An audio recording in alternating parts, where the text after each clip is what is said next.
Okay, so you want to own a supermarket. Find a building, stock the shelves, watch the carts roll through the checkout lanes. Thousands of customers a week, hundreds of dollars a cart, money pouring in from the moment the automatic doors slide open. Sounds like one of the safest businesses in the world. Food is the one thing people can never stop buying. Well, almost walk into any American or British supermarket, and the first thing your brain registers is abundance. Wide aisles, bright lighting, somewhere between 30 and 40,000 individual products sitting on the shelves, more variety under one roof than most towns had in total 100 years ago.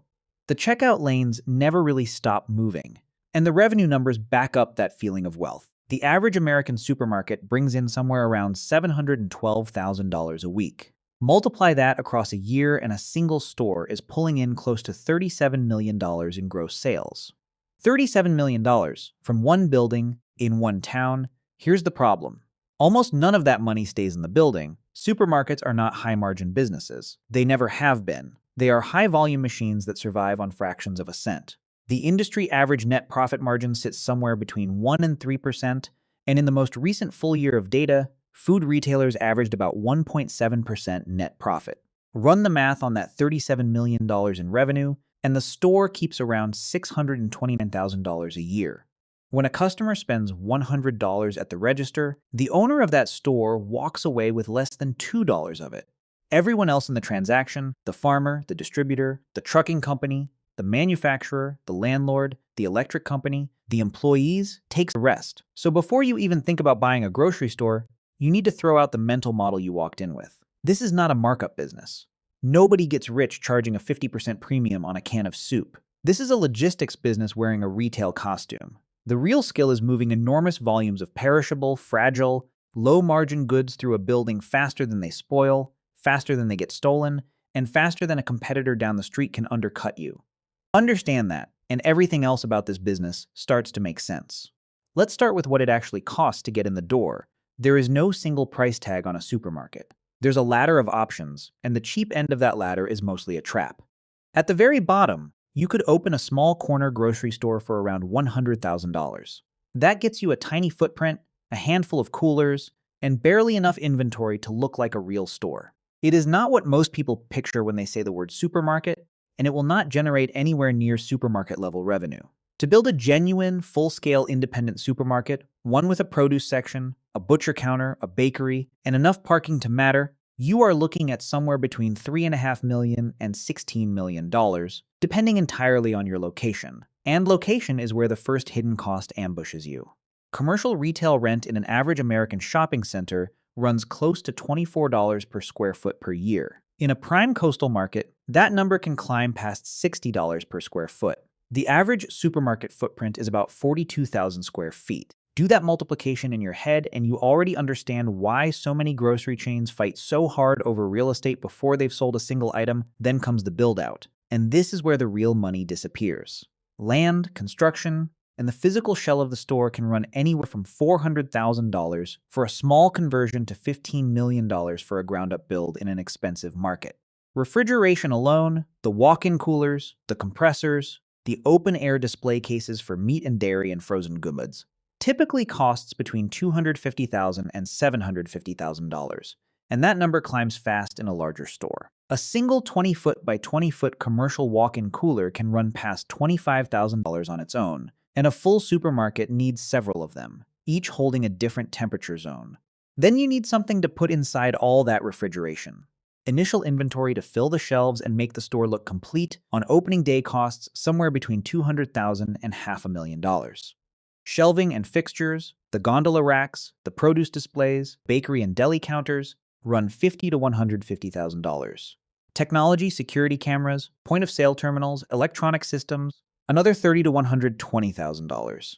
Shopping carts alone can cost $15,000 to $40,000 for a full fleet, and that's before you add pallet jacks, balers, and backroom equipment. And then there's the cost nobody warns you about before you sign anything, the liquor license. In states where licenses are capped by population, the market price for the right to sell alcohol in your store can range from $15,000 in a quiet rural county to well over $400,000 in a competitive city market. Alcohol is one of the highest margin categories in the entire store, which is exactly why the right to sell it costs so much. Skip it, and you've cut off one of your best profit centers before you've even opened. Add it all up, and a serious, full-format supermarket is a multi-million-dollar commitment before a single customer has walked through the door. That's the entry cost.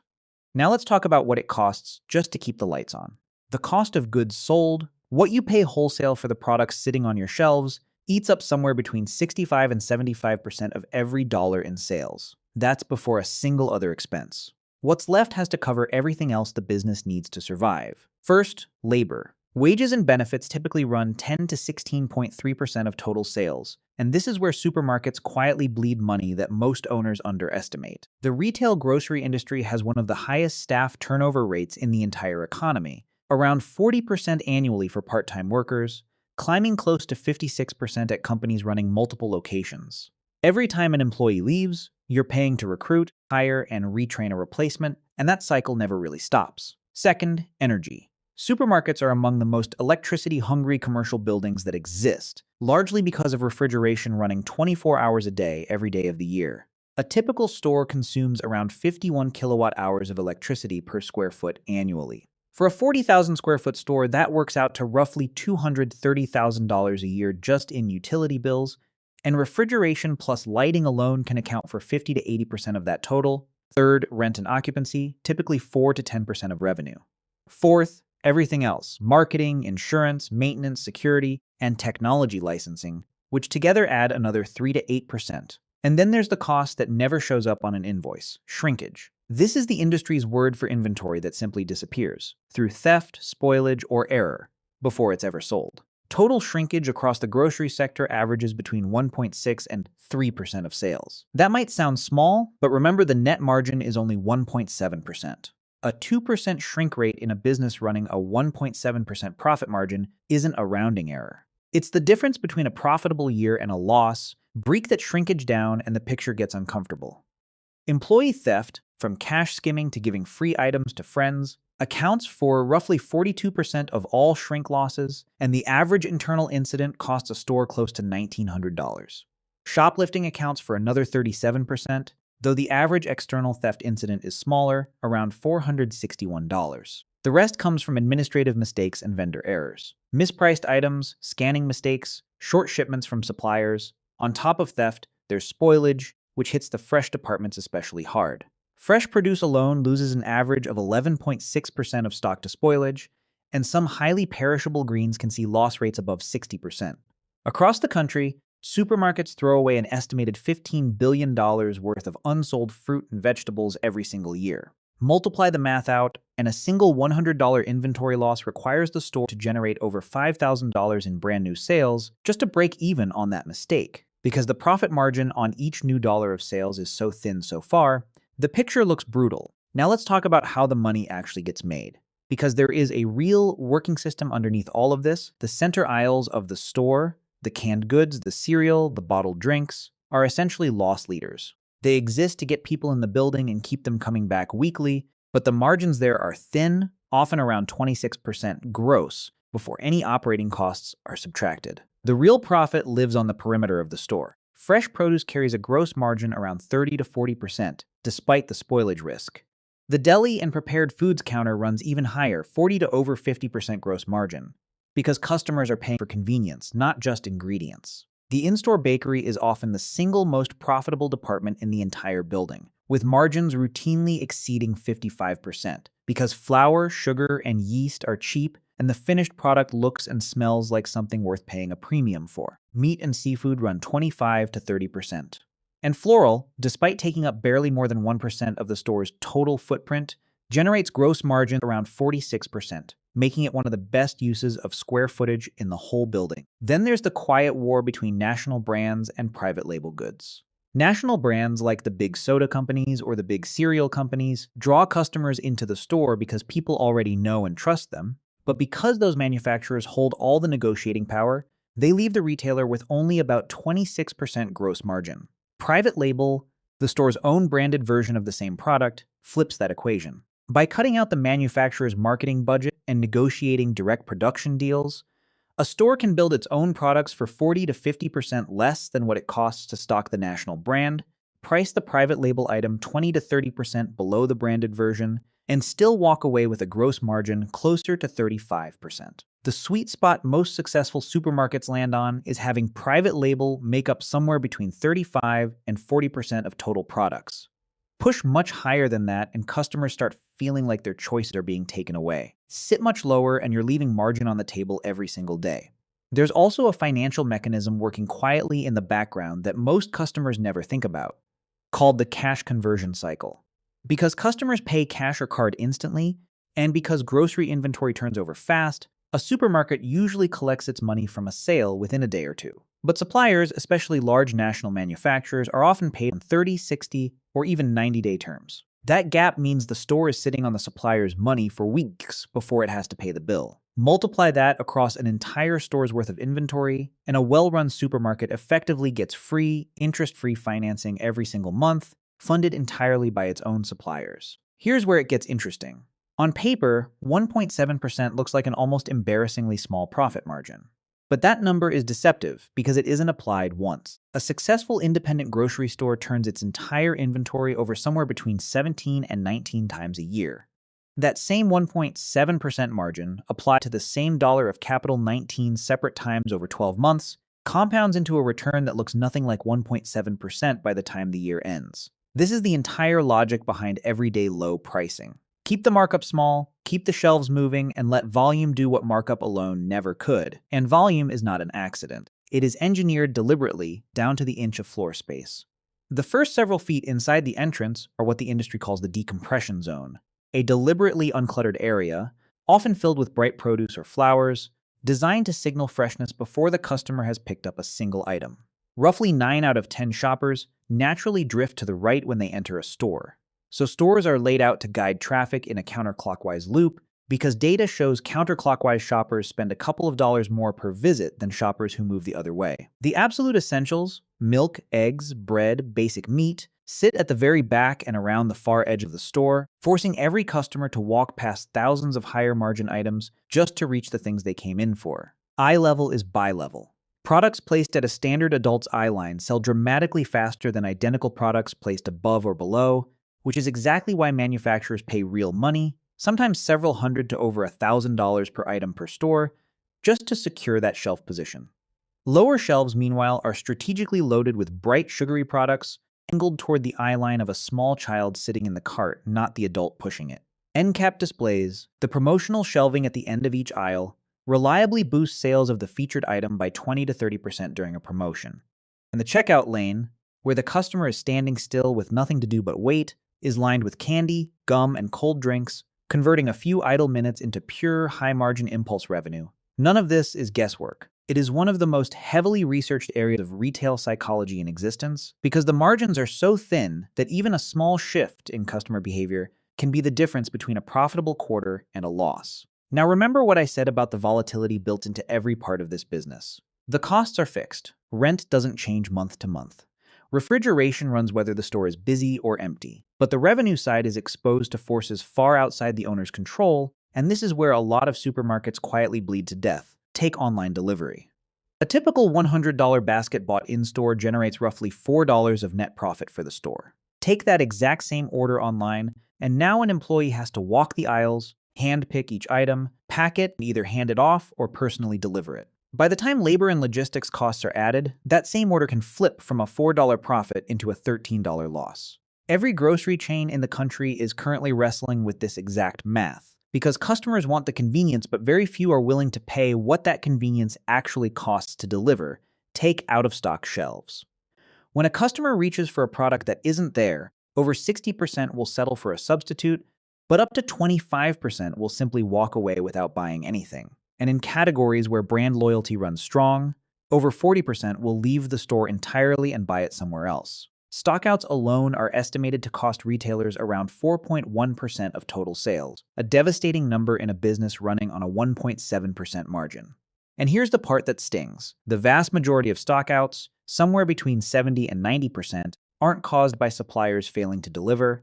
They're caused by internal failures. Employees not restocking the shelf fast enough. Take inflation.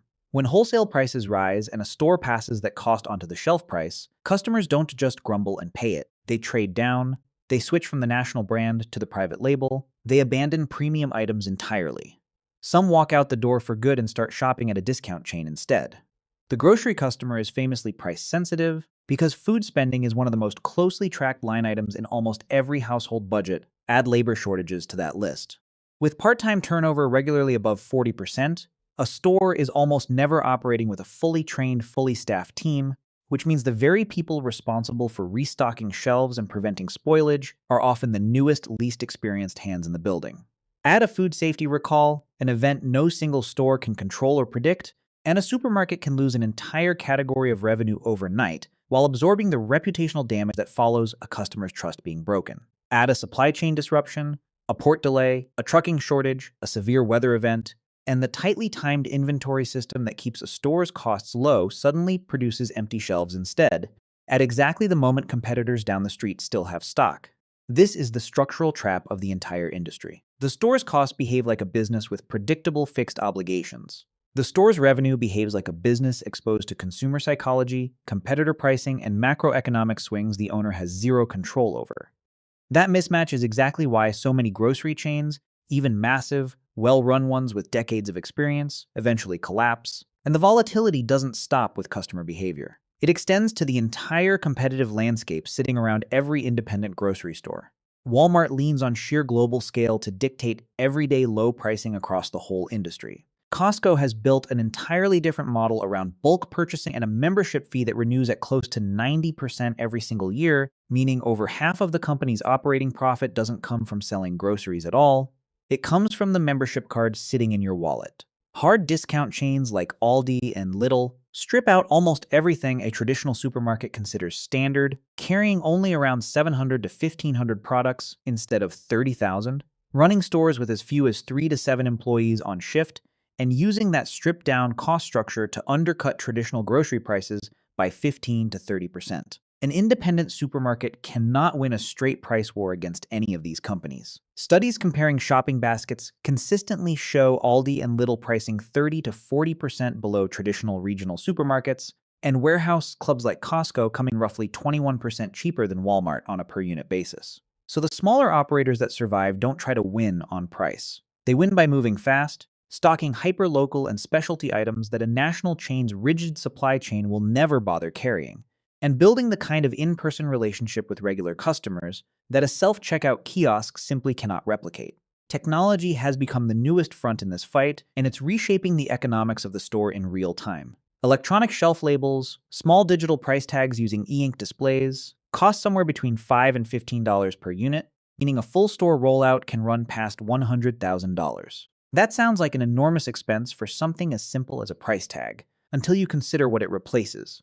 Hundreds of labor hours a week spent printing and manually swapping paper tags, and the pricing errors that come with doing it by hand. More importantly, digital tags let a store change prices instantly across the entire building, dropping the price on produce that's about to expire before it has to be thrown away, or matching a competitor's promotion in real time instead of waiting for the next print cycle. Artificial intelligence is now doing a version of the same job for inventory. Predictive software watches sales patterns, anticipates seasonal shifts, and automatically triggers reorders before a shelf actually goes empty, directly attacking that stockout problem that costs the industry so heavily every year. Self-checkout lanes reduce the labor cost of the single most repetitive job in the building. And behind the scenes, some of the largest chains are now building automated micro-fulfillment centers, essentially small robotic warehouses attached to the back of a physical store that can pick and pack an online grocery order roughly 5 times faster than a human employee walking the aisles, directly targeting that painful gap between in-store profit and online loss. None of this technology is optional anymore. It's a defensive investment made specifically to protect a margin that was already razor-thin before Walmart, Aldi, and online delivery ever entered the picture. For chains that do manage to grow past a single location, the path forward almost always runs through vertical integration, cutting out a middleman supplier entirely and controlling a piece of the supply chain directly. The clearest modern example of this is Costco's rotisserie chicken. For years, Costco sold a whole rotisserie chicken for $4.99, a price that hadn't moved despite rising poultry costs because that chicken functioned as a loss leader, a product priced specifically to pull customers through the door even if it barely broke even on its own. As wholesale chicken supply tightened and threatened that price point, Costco made an extraordinary decision. Instead of raising the price or accepting a worse deal from the existing poultry suppliers, the company built its own $450 million poultry complex in Fremont, Nebraska, contracting directly with more than 100 local farmers and operating its own hatchery, feed mill, and processing plant. The result was direct control over the production of roughly 100 million chickens a year, covering about 40% of the company's total domestic need and savings estimated between 10 and 35 cents per bird. It's a striking example of how far a retailer will go to protect a single iconic low-margin product because that product's real value isn't the $4.99 it generates directly. Its real value is the number of customers it pulls through the door every week. Most independent grocers will never build their own poultry farm, but the underlying lesson scales down perfectly. Whether it's a regional chain negotiating direct contracts with local produce farms, or a single store cutting out a middleman distributor for its bakery flour, controlling one more link of the supply chain directly is one of the few reliable ways to claw back margin in a business where nearly everyone else in the chain is already fighting over the same thin slice of profit. Meet the Great Atlantic and Pacific Tea Company, better known simply as A&P. This wasn't some small regional chain that never understood the business. A&P was, for decades, the largest retailer of any kind in the United States, not just the largest grocery chain. At its peak in the 1940s, it controlled roughly 1/10 of all grocery spending in the entire country. It pioneered the self-service supermarket format that every grocery store in the world still uses today. It was, by every measure, the company that invented modern grocery retail as we know it. And yet, in December of 2010, A&P filed for bankruptcy. It restructured, emerged as a private company less than 2 years later, and seemed to have survived. Then, in July of 2015, less than 4 years after walking out of its first bankruptcy, it filed again. This time, there was no recovery. Stores were sold off piece by piece to competitors. Hundreds of locations closed. By the end of that year, a company with a 156-year history simply ceased to exist. So how does the company that literally invented the modern supermarket format end up liquidated, twice bankrupt, gone within 5 years? The answer isn't a single bad decision. It's the accumulation of a business model that worked perfectly in one era and became a liability in the next.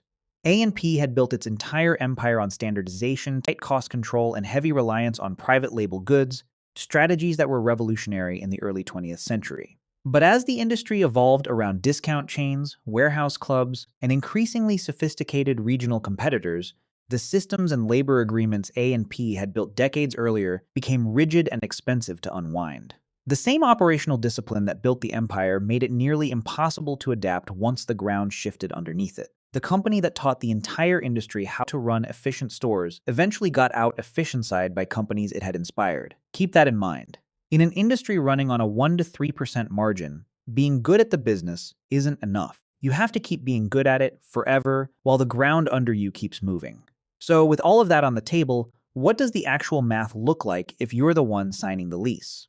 Here's the optimistic scenario. You've built or purchased a well-located supermarket generating around $37 million in annual revenue, roughly in line with the national average. You run a disciplined operation, keep shrinkage under control near the low end of the industry range, keep your private label mix in that sweet spot of 35 to 40%, and your perimeter departments, produce, deli, bakery, and meat, are pulling their weight with strong margins. In a good year like this, you're looking at a net profit in the range of $600,000 to $800,000. And if you're running a larger, fully scaled operation generating $15 million or more in revenue, owner compensation between salary and profit distributions can range from $400,000 to well past $5 million annually for the most efficient, multi-store operators.